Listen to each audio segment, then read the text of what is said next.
Nobody, c'est John Wick, mais pour les pauvres. Who the fuck are you? Me? I'm nobody. Bonjour à tous, j'espère que tout le monde va bien et on se retrouve en ce lundi soir pour parler de Nobody, ce nouveau long métrage qui sort ce mercredi au cinéma et qui fait partie des derniers films à s'être positionné avant le passage du couvre-feu à 23h. C'est totalement logique parce que les salles sont aujourd'hui à capacité réduite et donc des films à plus gros budget sortiront plus tard. Et avant de débuter, je souhaite remercier CyberGhost VPN qui sponsorise la vidéo. CyberGhost est le VPN avec une note maximale de 5 étoiles sur Trustpilot qui compte plus de 36 millions d'utilisateurs, notamment parce qu'il est très facile à utiliser. Ils ont de même une politique très stricte, ils ne collectent et ne partagent pas vos données. Avec CyberGhost, il vous sera désormais possible d'avoir accès à du contenu géobloqué à partir de sites internet, de YouTube, mais aussi des réseaux sociaux. Vous pouvez trouver de meilleures offres en ligne, jouer à des jeux bloqués dans votre région, protéger votre identité en cryptant vos données et même débloquer les catalogues US, Japon, allemand par exemple de plus de 38 sites de streaming comme Disney+, Hulu, Amazon Prime, Netflix. Ce qui est plutôt pas mal, disons-le. Il s'agit d'un VPN qui est disponible sur toutes les plateformes Windows, macOS, Android, iOS. Avec un seul abonnement, vous pouvez protéger jusqu'à 7 appareils. Donc, vous pouvez le partager avec vos amis et votre famille. Pour en profiter à fond, CyberGhost vous fait bénéficier de leur meilleure offre à seulement 1,95€ par mois, plus 4 mois gratuits, ce qui représente 84% de réduction. Et en plus de ça, vous avez le droit à une garantie de remboursement de 45 jours, plus un service client disponible 24h sur 24, 7 jours sur 7, qui sera disponible en français. Et vive la France! C'est donc sans risque, n'hésitez pas à découvrir CyberGhost VPN, le tout est en description. You look like shit, Dad. You should see the other guys.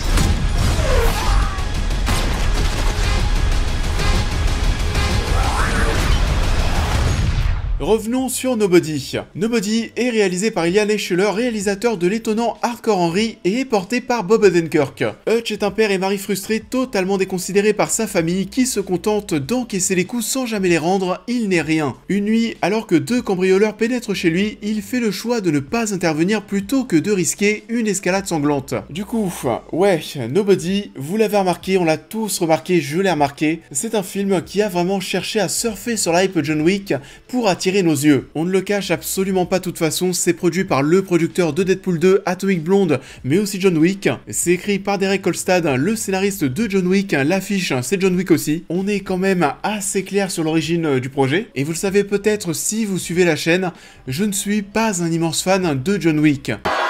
C'est vrai, je le confesse, je ne suis pas forcément fan de ces films d'action. On va avoir un personnage principal qui va tuer des dizaines voire des centaines de personnes en même pas 2 heures sans se faire buter. J'ai limite l'impression en fait de voir parfois des films de super-héros cachés avec des super soldats. Enfin voilà, John Wick, je suis pas fan. Est-ce que Nobody a réussi à me surprendre? Eh bah non. C'est un tout petit John Wick, voire une parodie à la limite. Si on veut rester dans la comparaison, Atomic Blonde était pour le coup bien plus cool. Tous ces films avec Statham ou alors Liam Neeson sont tous les mêmes, pour moi c'est pas intéressant, mais Atomic Blonde se démarquait de par sa réalisation et sa DA, c'était plutôt cool.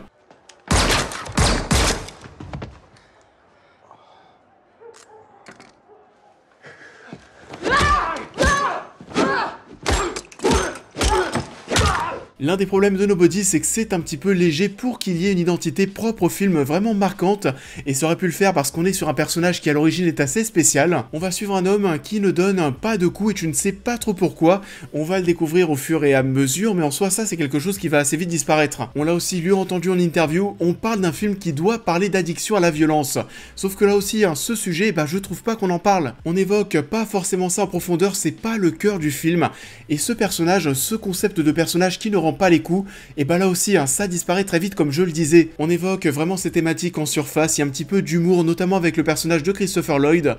Nom de Zeus!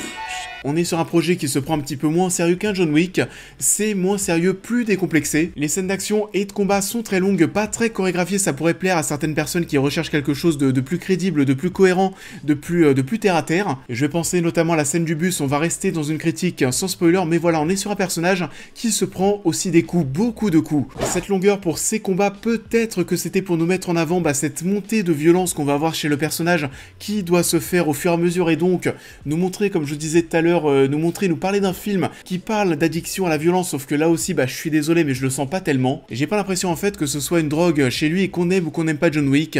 On ne leur retirera pas les chorégraphies qui sont vraiment impressionnantes. Atomic Blonde, c'est pareil. Là, Nobody, il n'y a pas vraiment grand chose à en tirer niveau mise en scène et c'est même assez étonnant d'avoir été chercher ce réalisateur qui était, je le rappelle, quand même le mec qui nous a proposé Hardcore Henry qui était très original.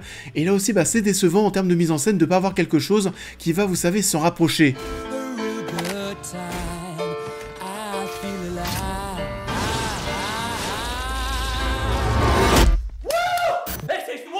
Hardcore Henry, bien que le délire ultra jouissif vous plaise ou pas du tout, c'est pas le problème, mais il y avait au moins un truc avec toutes ces actions en vue subjective.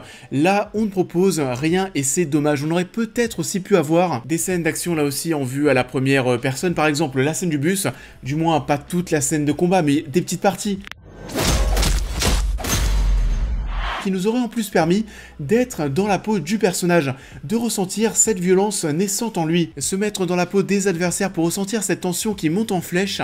C'est assez dommage, mais il y avait moyen de faire quelque chose de plus gore, de plus violent. Et ça aurait pu être vachement plus marquant, très cathartique, être l'identité propre de cette nouvelle saga. Et finalement, on se retrouve avec des scènes d'action qui sont un petit peu longues, assez lambda, et un final qui part en gros délire décomplexé sur des grosses musiques.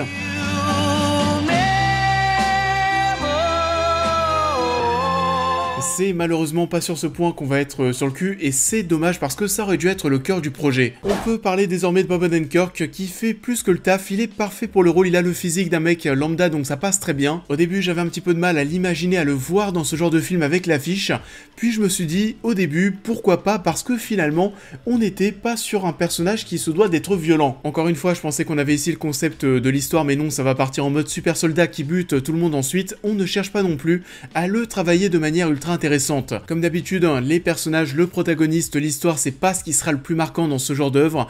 Il est néanmoins un petit peu attachant, il est vulnérable, on est face à un mec qui va quand même prendre pas mal de coups et tout va aller très vite le concernant. C'est comme le début du film, c'est très rapide, c'est 1h30 de long métrage. Ça passe assez rapidement, l'introduction est rapide, le générique est rapide, le film est rapide, t'es plongé dans le bordel directement. I'm gonna fuck you up. On va aussi retrouver niveau mise en scène quelques plans qui vont s'enchaîner très rapidement, montage un petit peu à la Guy Ritchie ou Edgar Wright, pour donner du dynamisme, un petit peu de musicalité avec des sons qui se suivent. On utilise donc beaucoup tout ça en début d'œuvre pour nous montrer le quotidien de Hutch et nous indiquer qu'il est dans une routine, et puis voilà, c'est toujours le synopsis du film. Mais sa famille va commencer à lui tourner le dos parce qu'il n'en est pas venu aux mains avec les cambrioleurs alors qu'il pouvait clairement le faire, et du coup, en le voyant ensuite prendre les choses en main, rentrer à la maison avec du sang sur le visage, etc. Mais c'est bizarre, on dirait presque que cette famille accepte. Limite on est content, c'est vraiment très chelou comme histoire mais qu'il dégage enfin cette virilité qu'on attend de lui. D'ailleurs ça parlait aussi dans les interviews d'une inspiration Jackman pour le côté bestial de Wolverine. Bon, là on va un petit peu se détendre aussi. Il y a aussi tout un mystère qui se met en place autour de son passé, on n'en sait pas trop. Il a l'air assez connu auprès de certaines personnes qui vont reconnaître un petit tatouage qu'il a au niveau du poignet. Mais bon, on n'est pas sur un mec marquant, l'action n'est pas marquante non plus et si on retire l'homme et l'action, et il ne reste pas grand chose. Et c'est en ça que je trouve le projet assez raté ou plutôt insignifiant. I work for some very dangerous people. Everybody get to the basement. What is happening? Don't call 911. Vous l'avez donc compris, je n'ai pas été convaincu par Nobody. C'est un projet qui n'apporte clairement rien en genre, encore moins quand on voit ce qu'on peut faire à côté avec plus d'ambition. Le minimum syndical est quand même là, si vous aimez les films d'action plutôt courts, pas prise de tête et assez décomplexés pour le coup, ça pourrait peut-être vous plaire, sauf si vous êtes un archi grand fan de John Wick. Ce n'est pas le même niveau clairement, est-ce qu'on aura des suites? Peut-être, c'est toujours pareil de toute façon avec ce genre d'histoire et de concept. On peut te faire des suites tant que ça fonctionne au box-office, donc on verra. Ça en est tout pour cette critique, j'espère qu'elle vous aura plu comme d'habitude. Je vous invite à la liker, à la partager, à me dire en commentaire ce que vous avez pensé de l'œuvre en question, à me suivre sur l'intégralité de mes réseaux sociaux pour plus de news et réactions à l'actualité, mais aussi à devenir membre soutien si vous souhaitez soutenir mon travail, et on va se retrouver très vite sur la chaîne pour cette prochaine critique. Welcome to Badlands Spa. What the Nomads are doing is not that different than what the Pioneers did. Gotta make the hole bigger.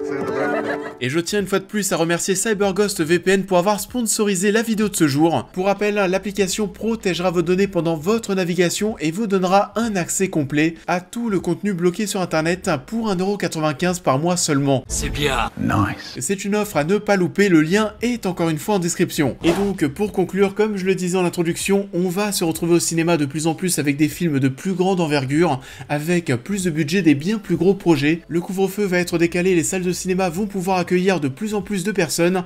J'ai hâte de vous reparler de tout ça, même si l'Euro va débuter. On va devoir trouver du temps pour tout ça, mais on ne va pas s'en plaindre, ça fait plaisir.